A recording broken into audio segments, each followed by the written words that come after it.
In the bottom left corner, playing for NC Sports, it's Serral. And of course, his opponent in the upper right, falling down 1-2 to cure earlier. Let's see if he can make it a little bit different here. For Storm, MAXPAX. Yep. Which, Yeah, I feel MAXPAX has like this icon of being like super unpredictable and being able to do anything. But actually, recently he's kind of predictable, I would say. He kind of constantly keeps doing the same thing with like this, as you said, like this 2 carriers timing. I saw him do it so many times, so many times that at this point I'm kind of expecting to see it at least one time this series, and probably the hero style too. although I think, in fairness, with how the PvZ meta is continuing to evolve, even the fact that he is doing that 2 carrier style makes him more unpredictable than most Protoss. Oh, I guess, yeah. I guess. Right? I mean, if you look at Showtime or you look at Hero or something, it's like, okay, it's going to be 2 or 3 oracles in a blink. Yeah, true. I mean, if you look at Raynor, Raynor is the most unpredictable of them all. I mean, that's because he doesn't really play Protoss. Well, Yeah. But there's you can really like preparation versus certain Protoss players really helps you so much, because you have Protoss players that, for example, never play Twilight. There's Protoss players that always do Stargate opening, and that actually helps you so much. Like, even though like it just, you get like really slight advantages because you can take some gambles because of it.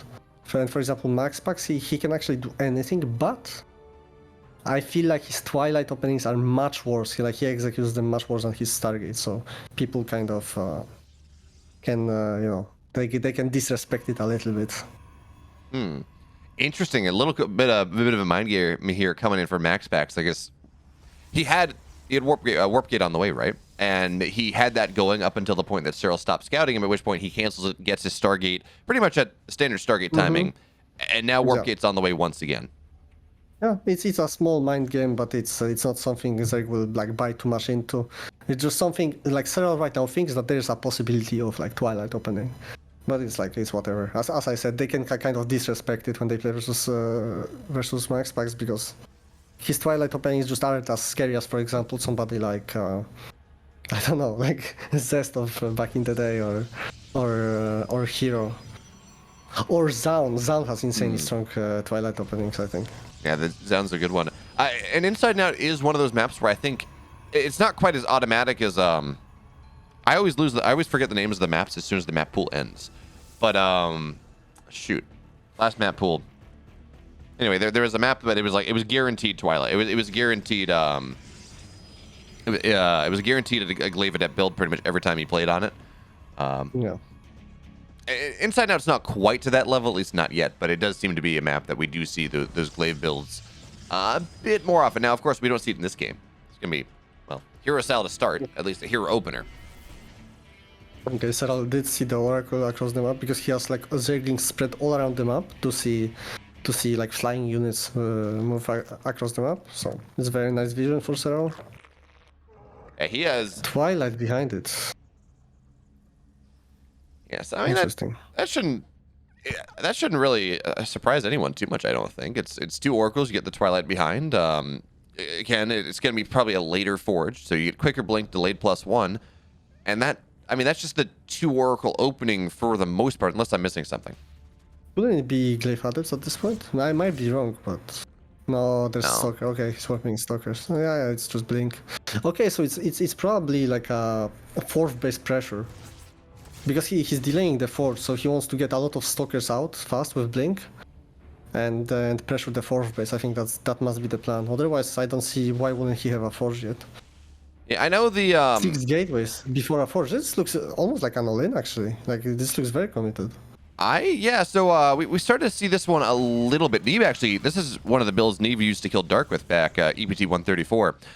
Where you just go a bunch of gateways to get blink. You don't have that +1, and as the Zerg kind of assumes that this is going to be greedier. Although I believe how many? Oh no, the gateways are on the left side of the natural, so Serral did not see them. Serral's going to be macroing up against this. He's going to be saying, yeah, you know what? This is this Oracle into blink. I know how this works. MAXPAX trying to play against that idea and cut him off before he's truly ready. Okay, right now, very important for Serral is to like manage his economy well, and I think very well, like you can do it very well by just staying on 4 gases, and then if you just keep spamming units, like you're very safe, and that's what he's doing exactly. He's not even getting a 5th gas, which I think 5 gas, 6 gas, you know, it sounds pretty normal, but it would actually cut into your economy so much that you could have trouble defending. Good transfuse there from Serral as well, keeping those queens alive. And with the Lings here, I mean, Lings against Stalkers are pretty fantastic. Of course, I'm going to assume the timing that really is the break here for Serral is when +1 is done. But for right now, MAXPAX blinking very nicely backwards, single Stalker at a time. But of course, the longer this goes, I mean, Serral is on 4 bases. The thing we got to worry about, Elazer, is the fact that all these queens there at the front, they're spending their energies on transfuses. I guess, but I like it. I mean, they tank so much damage, and they like it. Serral is not losing any units because of it. Oh, he's really not good. Well, decent stage trap right now, actually serving as a bit of a force field. But MAXPAX backed up once again. Yeah, the only thing I'm worried about, and sometimes we see it work like this, is when the queens, they're not injecting, and suddenly you see the Zerg start to just run out of larva. But Serral seems to be doing a good job. But he's looking like the injects are stacked on some of those bases, so yeah. He still has inject going on in the natural base on the 4th base. Look, even though it is very nice. He doesn't have an inject on the main base and the 3rd base, but I think it's fine. He doesn't have like 70 workers or anything.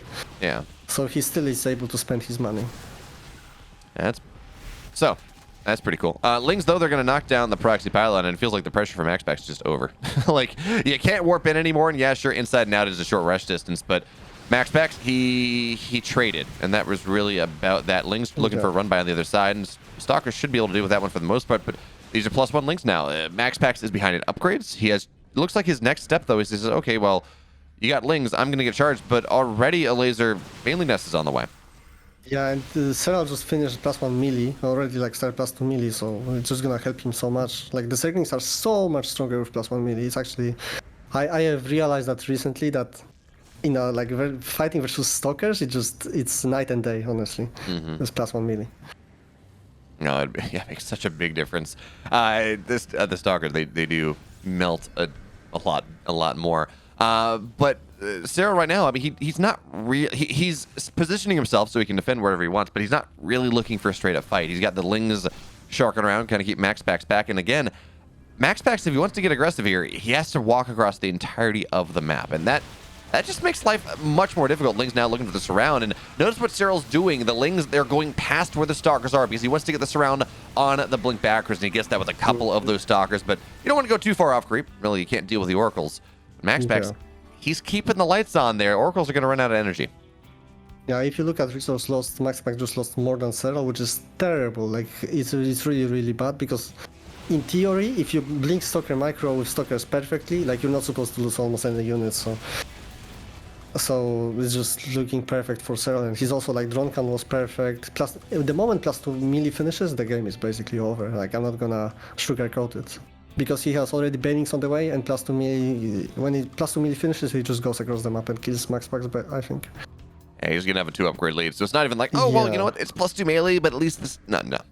Look at the baning run, but it's the baning speed and +2 melee is just finishing. It's actually, I mean, it's a bit mistimed, this baning run by what. Like, if it went in 10 seconds later, it would be much better.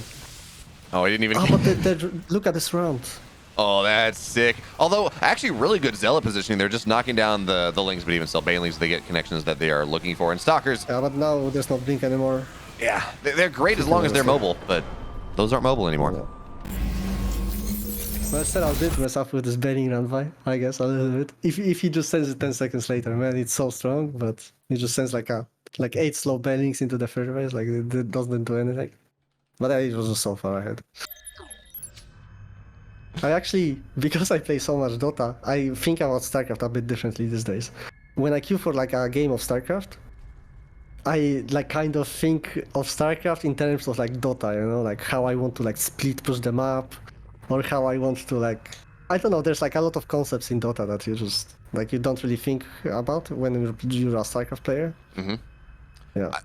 I mean, like not showing on the map is like a Dota way, like to play. It's like that very often you just don't want to show where your hero is, just so your opponents are always scared.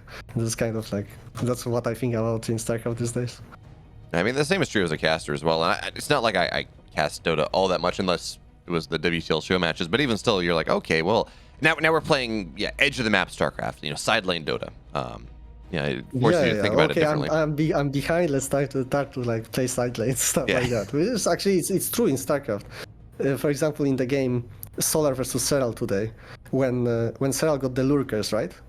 This is the moment where Solar needs to split push. He needs to send the Rogers on the sides of the map and just like keep Serral back.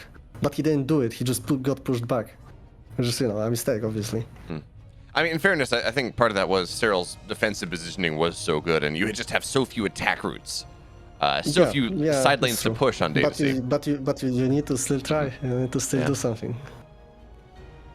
Well, you talked about MAXPAX being predictable. It's going to be a Stargate once again from him, and the question though is this one Oracle into like a 540 blink, which is it's funny. I was talking to Sasha like a month ago, maybe a little longer, like maybe right before Valencia, and she was talking about how that is the best way to play. You get single Oracle, you get that really quick blink. That's your pressure. And that was the thing for like 2 weeks. Yeah, I mean it's pretty. To me, it's like self-explanatory why like Stargate is the best. You just get an extremely strong unit that Zerg cannot attack. Like it's so good, man. Like this one Oracle can like stop 20 Zerglings from attacking your third base alone. And Zerg cannot like retaliate at all. So obviously it's good for you, and it gives you so much scouting and pressure and forces spores on the other side of the map. Like it does everything. Yeah, to me it's always more of a question of it's self-explanatory why Stargate is good. As you said, hey, map control, strong powerful units, hard to push into, spores, all that. But really the question that I think is a little more nuanced is how many of those Stargate units do you get, right? Do you get one? And it's a little bit of map control, but you can get into tech quicker. Do you get two and it's middle ground, or do you play like Hero and get three? Or do you play like some players have been doing, and well, you get three, you pause slightly, and then you start to go to like 4, 5, 6 oracles. Yeah, so I can explain all of it. So you can get one if you're all-inning. Yeah. Right? So if you're like faking out your opponent that you're going Stargate, but you just got one unit and you shut down scouting and then you go for some charge on it. So that's fine.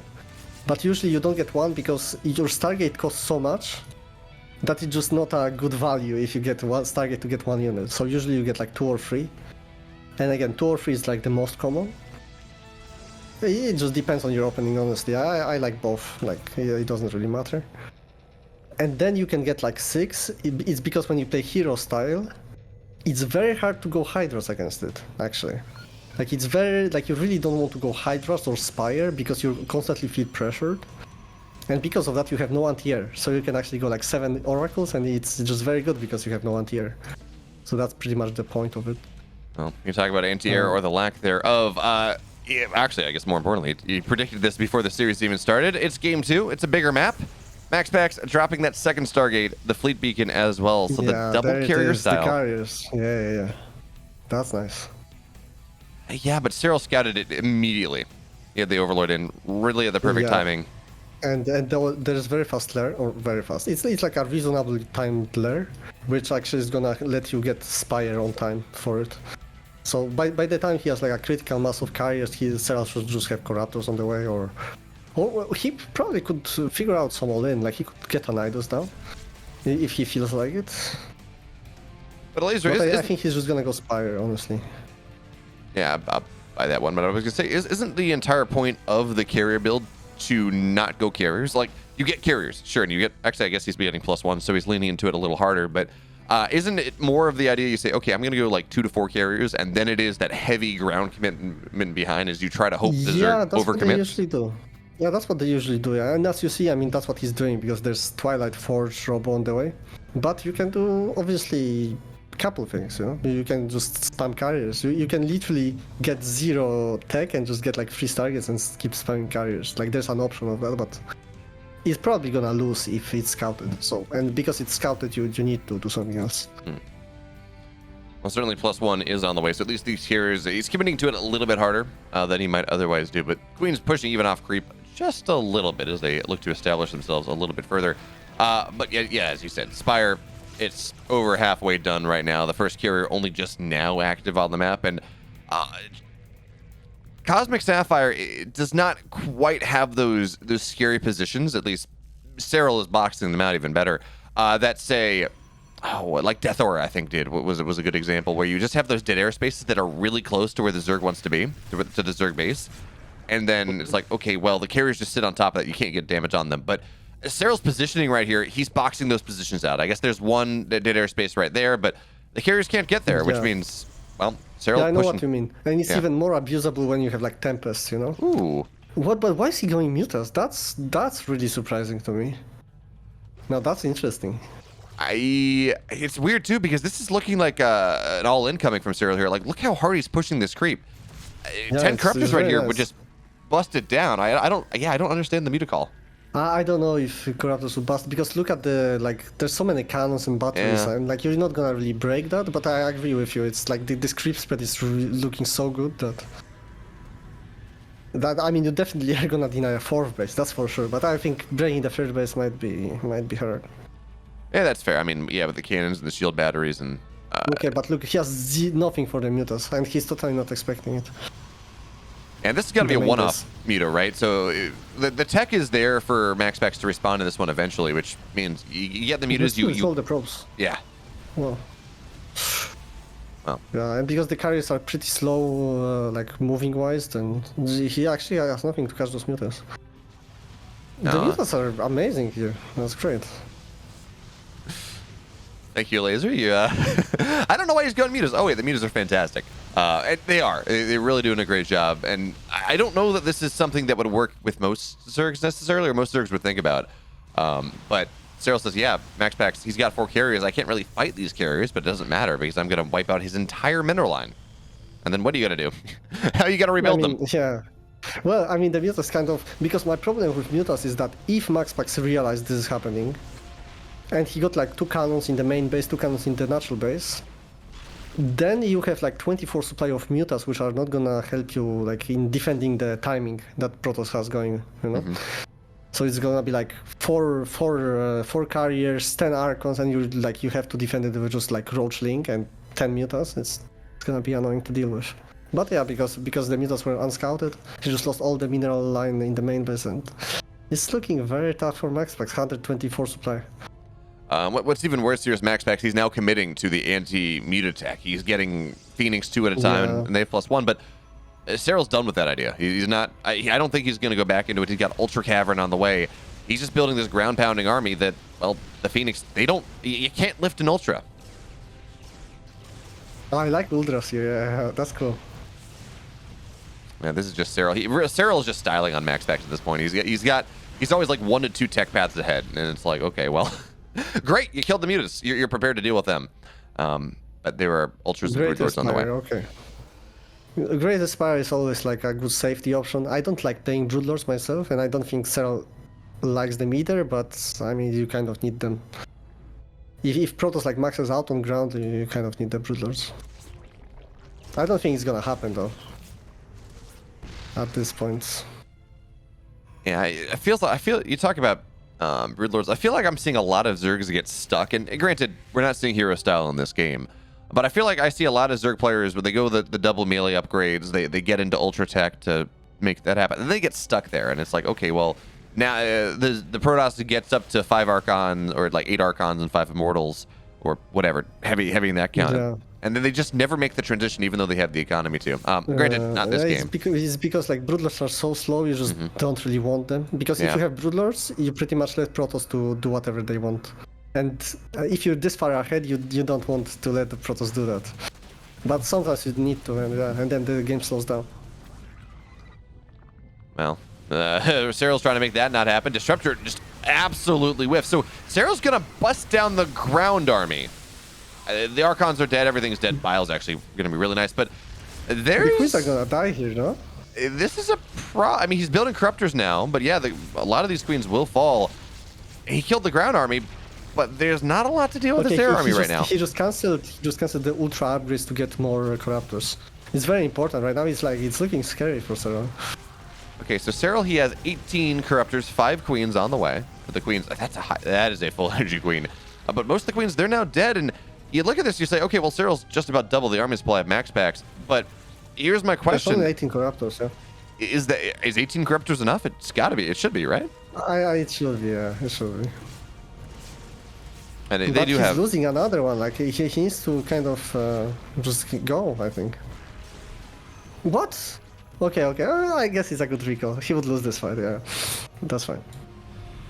There's got to be a new lease on life though for MAXPAX in this game. He has a little bit of time now to get his fourth base up. He killed 14 queens. That's a lot of queens. His worker count is not incredible. It's at 62, but it's pretty much full saturation considering he's kind of mining out of his main and natural. And with these Archons here, the Corruptors can't really move forward. I'm not saying MAXPAX is in a great spot, but it does feel like he's in a bit better of a spot than he was, 2 minutes ago. Fight your Serral. There's like too many batteries and cannons. But just denying the fourth base is good enough. You can chill a bit. So how do you... There's a Zergling on the fifth base also, just so he cannot place the expand on the bottom. Yeah, so retrospectively looking at that fight there from Serral on the fourth base where he ran in and tried to bust, that's kind of started to look like a mistake, right?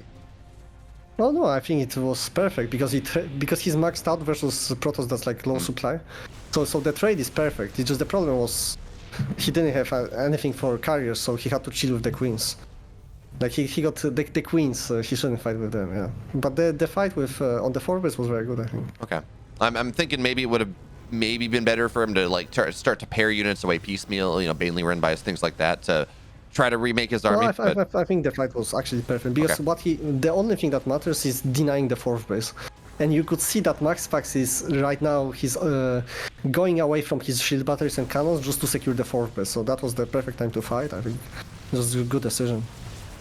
Well, that's a nice disruptor shot to start things out. Remember, these are +2 carriers. It's hard to fight this. Like he doesn't really have anything to deal with Archons right now. Like I guess this ultra is popped out, but it's just one ultra though. Yeah, that, and of course Zealot run by on the the left side base there from Serral. But okay, you got to be careful. Archon positioning has to be so good. The carriers, they're not the most important thing in this army, but they are certainly extremely... Oh, that disruptor shot! Yeah. Oh. Yeah, this is where you would like to have couple broodlers, instead of those ultras, which is like kind of stuck behind your units and not doing much, but okay. I think if he gets more ultras, they also gonna work here because there's no immortals. But yeah, this is why you kind of get the Greater Spire, just for this like Archon timing. Yeah, certainly.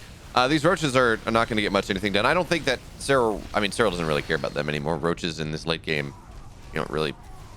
Ultras are the roaches of the late game for the most part. But MAXPAX now, he does have his fourth base set up. Not a lot of sag defense around it just yet, but he's finally had it set up. And Serral, despite taking the gold base, he's not really mining from it. He just kind of has a hatchery there. Yeah, and he doesn't have that many workers right now. I think he should remake some. Yeah, he's just making 4 more workers. I think he should go up to like 70 workers for sure, at least. Trying to pick off some carriers right now. This is where like one Viper would be very nice to like abduct some of those carriers. And there's no High Templars on the map at all right now. Well, they are, but they're in big balls of blue and they're 2 of them per unit. Yeah. But he does have two Vipers right now, which is gonna help a lot with picking off those carriers. Well, here comes... You can actually fight here because there's no super battery, so it's a reasonable fight to take. And look at this, the Archons... Oh, the Corruptors are stacking! Oh. That's so bad. He just lost all the Corruptors, that's so bad. It doesn't even matter. I mean, the ground army is going down for the most part. The carriers are uncontested, but carriers don't really kill ultras all that quickly. But you know what's the most important? Is denying the fourth base. Yeah, this is why the Serral took this fight. Like that was the point of this fight, just to take down the fourth base. So, like he still wins this. Yeah, it's looking. I had a little bit of hope for a brief amount of time. It's like, okay. Yeah, me too. But because it was unfortunately, looking a bit scary. Like Serral just had like one ultra at the top. It was actually pretty dicey. But and now Serral can do whatever he wants. I think. Like, I mean, look at the supply. It just looks very good for Serral. Yeah, MAXPAX at this point, he's gonna have to look down. I don't know. What soup do they tend to eat in Denmark? What soup? I have no idea. Do you know? No, I don't. I'm curious. I'm curious what soup is lying to him because it's not lying to us. Yep. But here come the corruptors once again. You got to be careful, of course, to not stack on the archons as we saw. But you can updeck all of those carriers right now. Just watch. 1, 2, 3, 4. Let's go. 1, 2. Archon's a little bit far forward now, and Disruptor Shot actually doing a good job. These ultras are dying a little bit. Of course, spell damage means that you can kind of punch through, but that's going to be a third dead carrier. And fourth base, yeah, MAXPAX just taps out. Serral, 2-0. Yeah, very good. This is 1-0 or 2-0. Actually, I don't remember. What was the first game? First game was the upgradeless Blink Stalker timing. Right. Okay. Yeah. So it's 2-0. Yeah, it was good. Good series. Good play by Serral. Mm-hmm.